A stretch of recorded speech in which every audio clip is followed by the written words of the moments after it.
"Sir, I'm going to have to ask you to leave. This establishment has standards, and frankly, you don't meet them. We don't accommodate your type here. Perhaps there's a motel on the highway that would be more suited to your budget and your appearance." The words hang in the air of the Grand Meridian Hotel's marble lobby like poison, each syllable dripping with contempt. Bradley Harrison, general manager for the past 6 years, stands behind the reception desk in his perfectly pressed Armani suit, looking down at the man before him with an expression that mixes disgust with something almost like satisfaction. He's done this before. He enjoys this. The power of deciding who belongs and who doesn't. The man he's addressing is Marcus Williams. He's 47 years old, dressed in worn jeans and a faded Chicago Bulls hoodie that's seen better days. His sneakers are clean, but clearly not new. His face shows the kind of tired that comes from 16 hours of travel delays, 2 missed connections, and a lost suitcase containing everything he'd planned to wear for this trip. He carries only a battered backpack and a phone with 12% battery. What Bradley Harrison doesn't know, what he hasn't bothered to discover in his rush to judgment, is that Marcus Williams owns this hotel, owns the entire Grand Meridian chain, in fact, 37 properties across 12 countries, valued at $2.3 billion. He's arriving unannounced to conduct one of his quarterly reality checks, the surprise inspections that have made his hotels among the highest rated in the industry, precisely because no one ever knows when the owner might walk through the door dressed as an ordinary guest. But that revelation is still 11 minutes away. First, we need to understand how Marcus Williams became the kind of man who shows up to his own 5-star hotels looking like he couldn't afford a room. And we need to understand why Bradley Harrison became the kind of man who takes pleasure in humiliating people he perceives as beneath him. 22 years ago, in a cramped apartment on Chicago's South Side, a 25-year-old Marcus Williams sat at a kitchen table covered in rejection letters, 47 applications to hotel management programs, 47 polite variations of no. Some were honest about their reasons: his lack of formal education, his unconventional background, his time in the foster care system that left gaps in his resume. Others were vaguer, but Marcus could read between the lines. A black man from the South Side, with no connections and no pedigree, wasn't what they were looking for, didn't fit the image, didn't belong. His grandmother, Dolores Williams, sat across from him, her arthritic hands wrapped around a cup of tea that had long gone cold. She'd raised him since he was 9 years old, after his mother's death and his father's disappearance. She'd worked 3 jobs to keep a roof over their heads: hotel housekeeper by morning, hospital cleaner by evening, laundry service on weekends. Her hands told the story of a lifetime spent making spaces clean for people who never saw her as fully human. "Baby, let me tell you something," she said, watching him stare at the pile of rejections. "I've cleaned rooms in hotels nicer than any of these programs you're applying to. I've scrubbed toilets for people who wouldn't look me in the eye. And you know what I learned?"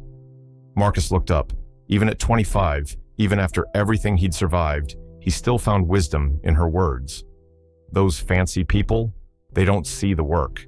They don't understand that the reason their sheets smell like lavender and their bathrooms shine like mirrors is because someone like me got down on her knees at 5 a.m. and made it happen. They think it just appears. Magic. She leaned forward. "You want to run hotels? Don't start at the top. Start where I started. Learn every job. Know every corner. Understand what makes a hotel actually work, not what makes it look pretty in a brochure. And when you get to the top, and baby, you will get there, never forget what it feels like to be invisible." Marcus took that advice literally. He got a job as a bellhop at a mid-range hotel downtown, earning minimum wage plus tips that barely covered his bus fare. Within a year, he'd worked every position available: front desk, housekeeping, maintenance, kitchen prep, room service, night security. He learned the building's rhythms like a heartbeat. He learned which pipes froze in winter and which air conditioning units failed in summer. He learned the names of the cleaning staff and the breakfast cooks and the parking attendants, people the managers walked past without acknowledging. At 28, he used his savings and a small business loan to purchase a failing motel on the outskirts of the city. 40 rooms, half of them in disrepair, a reputation so bad that the previous owner had stopped advertising entirely.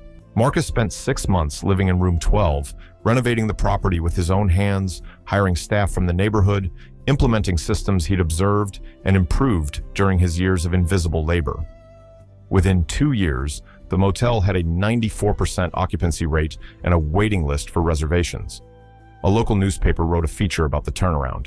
A regional hotel chain offered to buy him out. Marcus declined. He had bigger plans.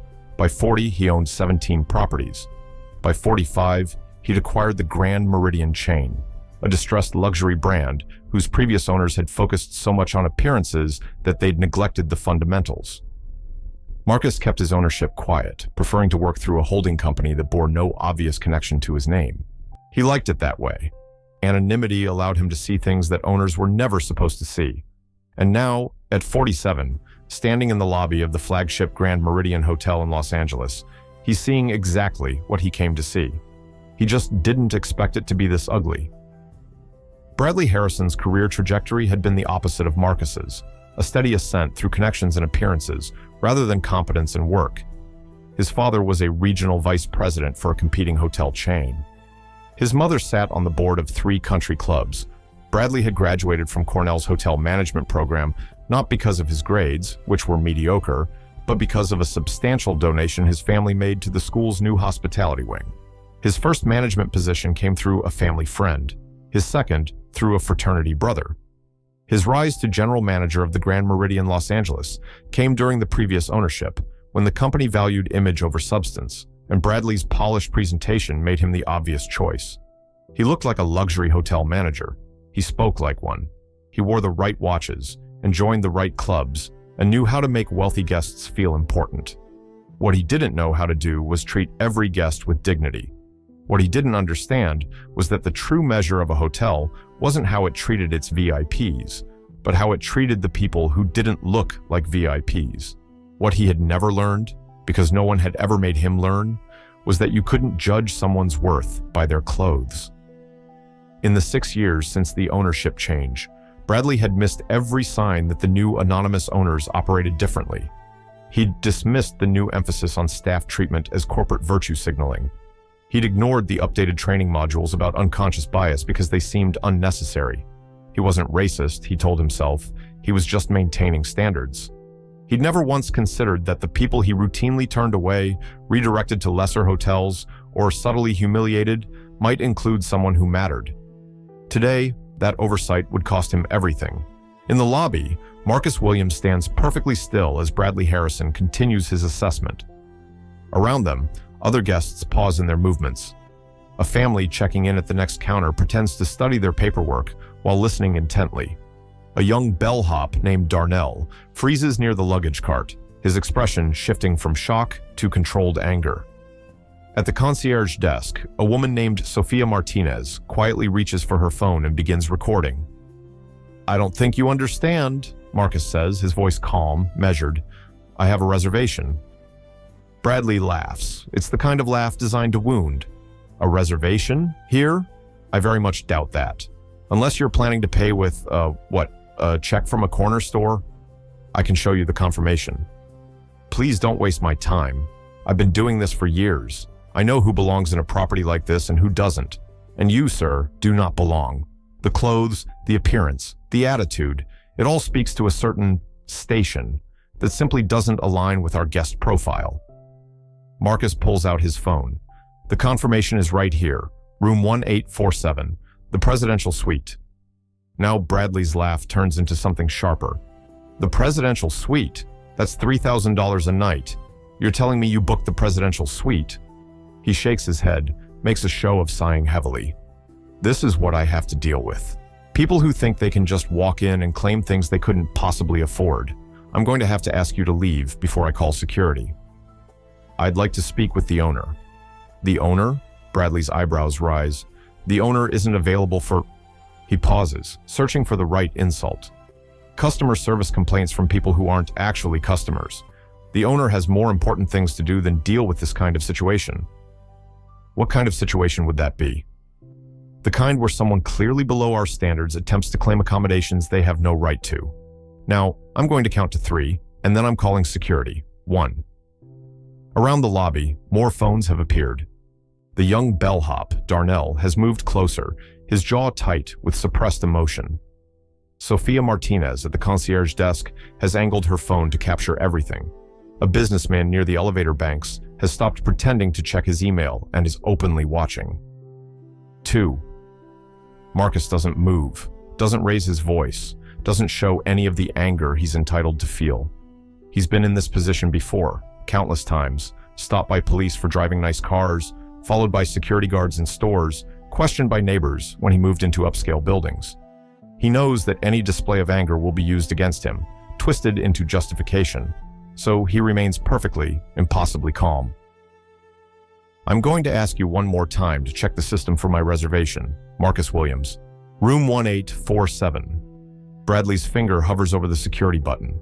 Final warning, 3. And then the lobby doors open. Victoria Chen, Chief Operating Officer of the Grand Meridian chain, walks in with a tablet in her hand and confusion on her face. She's been alerted by a text from Marcus that he's arrived for his unannounced inspection, but his message mentioned encountering an issue at check-in that she should come witness personally. She doesn't know what to expect. She's about to find out. The scene she walks into freezes her mid-step. She sees Marcus, whom she's worked with for 3 years and respects more than any executive she's ever known, standing calmly at the reception desk while Bradley Harrison looms over him with obvious contempt. She sees the phones recording. She sees the other guests watching. She processes all of this in approximately 2 seconds. "Mr. Williams," she says, loud enough for everyone to hear, "I apologize for any delay. Is there a problem with your check-in?" Bradley turns, annoyed at the interruption. "Ms. Chen, I have this under control. This individual was attempting to claim a reservation he clearly couldn't have made. I was about to have security escort him out." Victoria's expression doesn't change, but something behind her eyes goes very cold.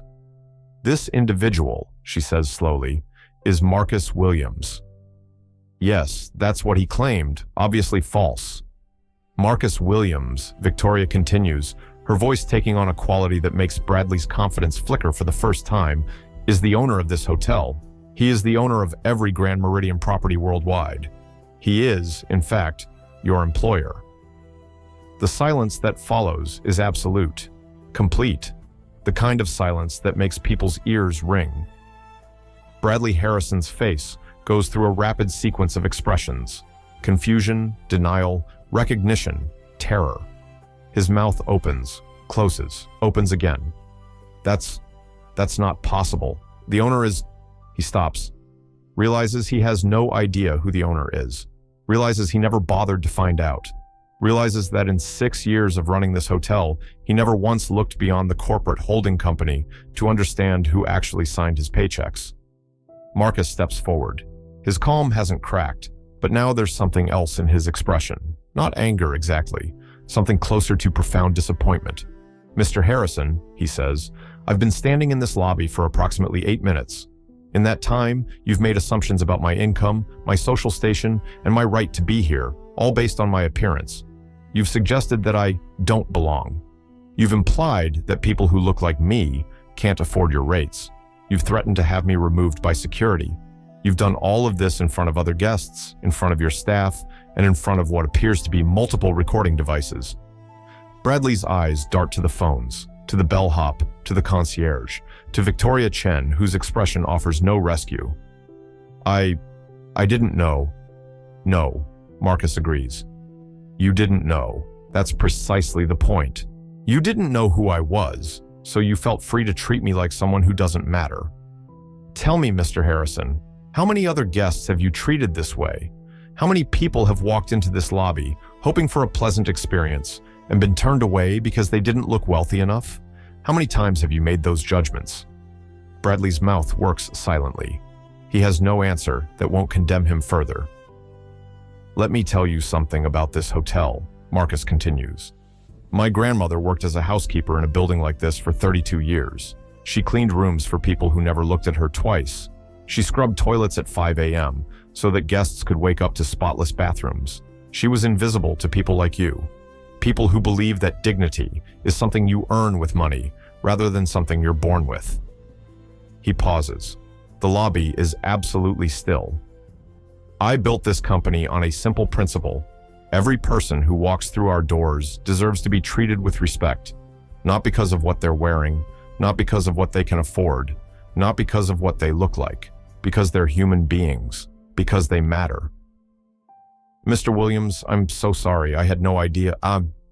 You keep saying that. You had no idea who I was. But here's what I need you to understand, Mr. Harrison. Knowing who I was shouldn't have changed how you treated me. That's the problem. You would have been perfectly happy to humiliate someone who wasn't the owner, someone who didn't have the power to fight back, someone who would have walked out of here feeling small and unwelcome and wondering what they did wrong. Marcus turns to Victoria.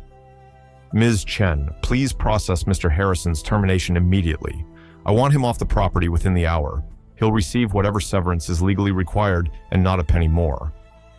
Bradley's face crumbles. Please, I have a family, a mortgage. I've been here for 6 years. And in those 6 years, how many families have you humiliated? How many people have left this lobby feeling exactly the way you tried to make me feel? Your family will be fine. You have resources, connections, a Cornell degree. The people you turned away, the ones who looked like they didn't belong, most of them don't have any of that. They just wanted to be treated like human beings. You denied them that. Now face the consequences. Security arrives, 2 officers responding to the silent alarm Bradley triggered earlier. They look between Bradley and Marcus, clearly confused about who they're supposed to escort out. Please accompany Mr. Harrison to his office to collect his personal items, Victoria instructs them. He is no longer employed by this company. As Bradley is led away, his shoulders slumped, his carefully constructed world crumbling around him, Marcus turns to address the lobby, the other guests, the staff, the phones still recording. My name is Marcus Williams, and I own this hotel. What you witnessed today should never happen in any establishment, let alone one that bears my name. I apologize to anyone who may have experienced similar treatment here or at any of our properties. We will be conducting a full review of our practices and retraining all staff on what it truly means to provide hospitality. He pauses, finding the young bellhop's eyes. What's your name? Darnell, sir. Darnell Jackson. Darnell, how long have you worked here? 8 months, sir. In those 8 months, have you witnessed Mr. Harrison treat other guests the way he treated me today? Darnell hesitates, glances toward where Bradley disappeared, makes a decision. Yes, sir, multiple times. He had opinions about who belonged here. I reported it once to HR, but nothing happened. Marcus nods slowly. Nothing happened. That's going to change. He turns to Victoria. I want a full audit of HR complaints across all properties. Any pattern of discrimination that was reported and ignored. I want to know about it, and I want the people who ignored those reports held accountable. I'll have preliminary findings within 72 hours. Good. Marcus returns his attention to the lobby. To everyone still watching, this company was built on the belief that every person deserves dignity. Today, we failed that standard. We'll do better. And if we don't, if you ever experience treatment like what you witnessed here, I want you to contact me directly. He pulls a business card from his wallet and hands it to the nearest guest, a woman who's been watching with tears in her eyes. That has my personal email, not a corporate address, mine, because this matters to me, and it should matter to everyone who works under this roof. The next 6 hours reshape the Grand Meridian Los Angeles in ways that will take months to fully measure. Marcus doesn't check into the presidential suite. Instead, he rolls up the sleeves of his faded hoodie and walks through every department, talking to housekeepers and cooks and maintenance workers and front desk staff. He learns their names. He asks about their experiences.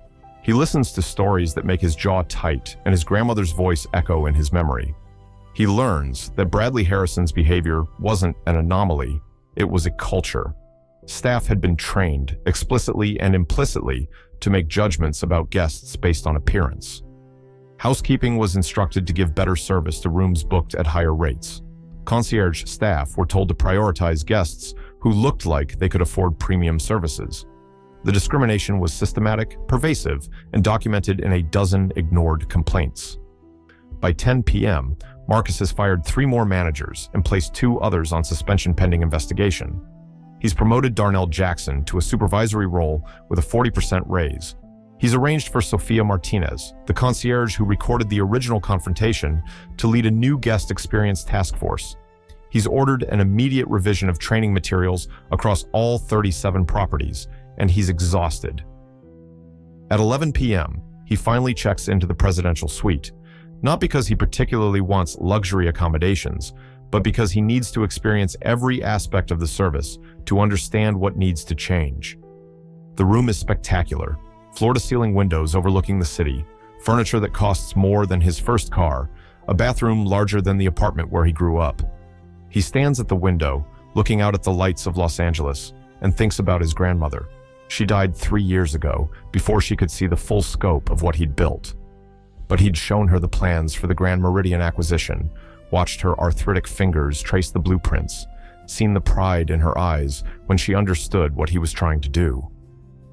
"Make them see us," she'd said. "All of us, not just the ones who look like they belong." He's trying. God, he's trying. His phone buzzes. The video from the lobby has been posted online. It already has 400,000 views and climbing. The comments are a mixture of outrage at Bradley Harrison, praise for Marcus's response, and deeply personal stories from people who've experienced similar treatment at hotels, at restaurants, at stores, at their own workplaces. One comment catches his attention. It's from a woman named Teresa Morrison. "I was turned away from a Grand Meridian property in Atlanta 3 years ago. The manager said my reservation must have been a mistake because I didn't look like someone who stayed at 5-star hotels. I was there for my daughter's college graduation. I cried the whole drive home. Seeing this video, seeing that someone finally faced consequences, I don't have words. Thank you." Marcus reads the comment 3 times. Then he picks up his phone and calls Victoria. "Find Teresa Morrison," he says. "Whatever she was charged for that failed reservation, I want it refunded 10 times over. And I want a personal apology from whoever runs the Atlanta property now. If they were involved, they're gone. If they weren't, they need to understand what happened under their roof." "It's midnight, Marcus." "I'm aware." A pause. "I'll start making calls." The next morning, the video has 12 million views. News outlets are running the story. Corporate PR teams are scrambling. And in a small office in downtown Los Angeles, a man named Bradley Harrison is sitting across from his wife, trying to explain how his entire career collapsed in 11 minutes. His wife, Rebecca, stares at him with an expression he's never seen before. Something between disgust and a terrible, dawning recognition. "Brad," she says quietly, "did you really say those things? Those words, exactly?" "I didn't know who he was." "That's not what I asked. Did you say those things to a man you'd never met, based on how he was dressed?" Bradley's silence is its own answer. "How many times?" Rebecca's voice is barely above a whisper. "How many times have you done this? Looked at someone and decided they didn't matter because of how they looked?" "It's not like that. I was protecting the brand. You were being cruel. You were enjoying being cruel. I could hear it in your voice on that video. You liked it, Brad. You liked having the power to make someone feel small." He has no response. For the first time in his adult life, Bradley Harrison has no carefully prepared defense, no networking connection to leverage, no family name to hide behind. He is simply a man who has been seen clearly for what he is, and what he sees reflected in his wife's eyes makes him want to disappear. "I don't know who you are," Rebecca says finally. "I thought I did. 15 years of marriage, and I never knew this was inside you. Becca, I need space. I need to think about what this means. For us, for the kids." She stands. "I hope you understand, Brad. What you did to that man, what you've apparently done to countless people, that's not someone I want to be married to. That's not someone I want raising our children." She walks out. Bradley sits alone in the office, surrounded by framed photos of a career that no longer exists, and tries to remember when he became this person. When judging others by their appearance became so natural, he didn't even notice he was doing it. When cruelty became routine, he can't pinpoint the moment. That's the most terrifying part. 3 months later, Marcus Williams returns to the Grand Meridian Los Angeles for a follow-up inspection. This time, he's wearing a tailored suit, Not because he needs to prove anything, but because he's coming from a board meeting across town. The difference is immediate and striking. The staff he encounters greet everyone with the same warmth, regardless of appearance. The front desk processes check-ins without visible judgment. The bellhops engage guests in genuine conversation rather than silent assessment. Something has shifted in the building's culture, and Marcus can feel it in every interaction. He finds Darnell Jackson in his new office, a small space near the service elevator, nothing fancy, but his own. "How are you doing?" Marcus asks. Darnell smiles. It's a different smile than the one Marcus saw 3 months ago, broader, more confident, carrying less of the weight that comes from surviving in hostile environments. "It's different now," Darnell says. "The whole place feels different. People actually talk to each other. Staff meetings are about how to make guests feel welcome instead of how to identify who doesn't belong. It's like we're finally doing what hotels are supposed to do." "Any issues I should know about?" Darnell considers. "There's still work. Some old habits are hard to break. A couple of staff members who came up under the old management still make assumptions. We're working on it. Coaching, additional training. Mostly people want to do better. They just need permission." Marcus nods. "That's all I can ask. Better every day. Not perfect. Better."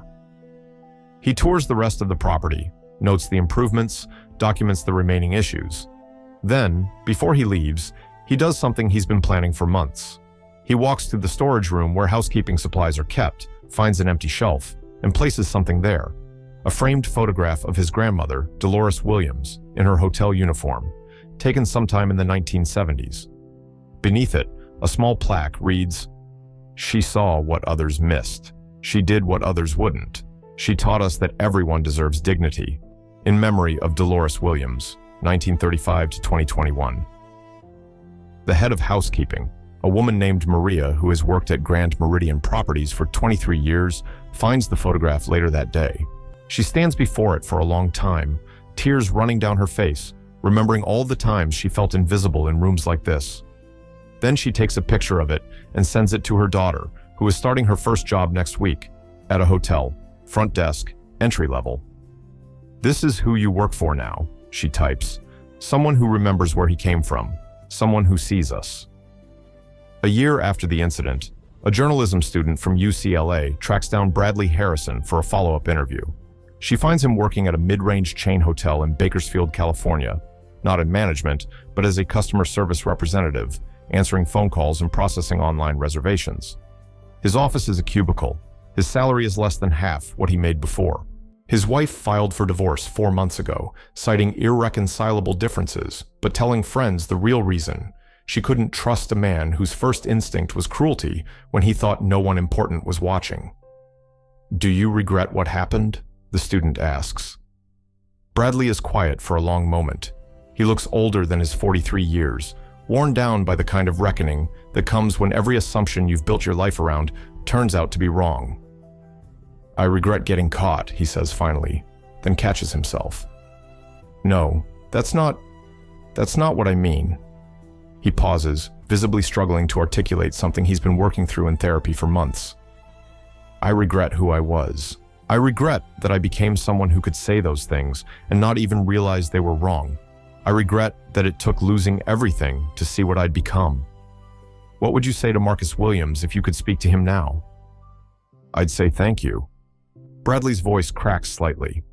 "He could have destroyed me more than he did. He could have pressed charges, filed lawsuits, made my life impossible. Instead, he just removed me, cleanly. And then he focused on fixing the problem instead of punishing one person. That's more grace than I deserved." "And to the people you treated the way you treated him, the ones who didn't have the power to fight back?" Bradley stares at his hands that used to wear expensive watches and designer rings, now bare except for a simple fitness tracker. "I think about them every day. I wonder how many people walked out of my lobby feeling exactly the way I made him feel. How many vacations I ruined. How many special occasions I poisoned. How many people I made feel like they didn't deserve nice things, didn't deserve respect, didn't deserve to be seen as human beings." He looks up. His eyes are wet. "I can't undo any of it. I can only try to be different now. Try to treat everyone who calls this phone line like they matter. Try to remember that I don't know anything about someone's story from how they sound or what they look like. It's a small thing, but it's what I have. The journalism student publishes her article 2 weeks later. It goes viral too, not as dramatically as the original video, but viral enough. The comments are mixed. Some people think Bradley has suffered enough. Others think he hasn't suffered nearly enough. Many people share their own experiences of similar treatment in hotels and elsewhere. One comment stands out. It's from Marcus Williams himself, posted from a verified account. People can change. The question is whether they change because they got caught or because they genuinely understand what they did wrong.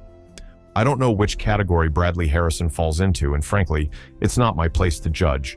What I do know is this. Every single day, each of us has opportunities to treat others with dignity or to diminish them. We make that choice in 100 small ways. How we speak to service workers, how we respond to people who don't look like us, how we wield whatever small power we have. The goal isn't to punish every person who makes the wrong choice. The goal is to build systems where the wrong choice has consequences and the right choice becomes natural. We're still working on that. We probably always will be. Beneath his comment, thousands of replies, stories of transformation, stories of lasting pain, stories of hope and despair, and everything in between. The Grand Meridian chain reports record guest satisfaction scores the following quarter. 37 hotels, 12 countries, millions of interactions, each one now shadowed by the question Marcus Williams taught them to ask. How would we treat this person if we knew they owned everything? The better question, of course, is why it should matter. In a perfect world, the answer would be, it shouldn't. Every person should be treated with dignity, regardless of their wealth, their power, their ability to impose consequences. Every guest should feel welcome. Every human being should be seen.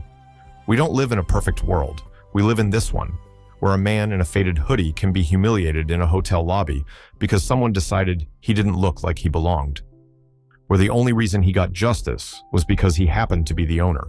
But maybe that's the point of telling this story.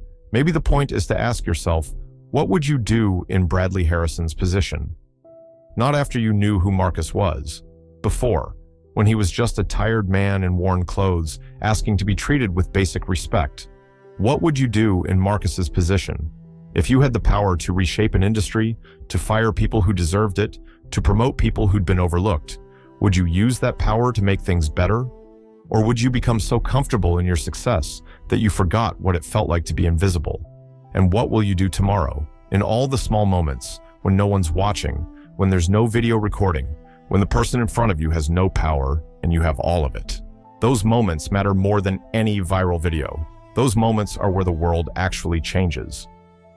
Marcus Williams still does his unannounced inspections. He still shows up in worn jeans and hoodies, testing whether his hotels practice what they preach.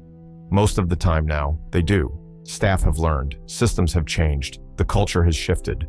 But occasionally, he still encounters someone who makes assumptions, someone who looks at him and sees only what's visible, not what's true.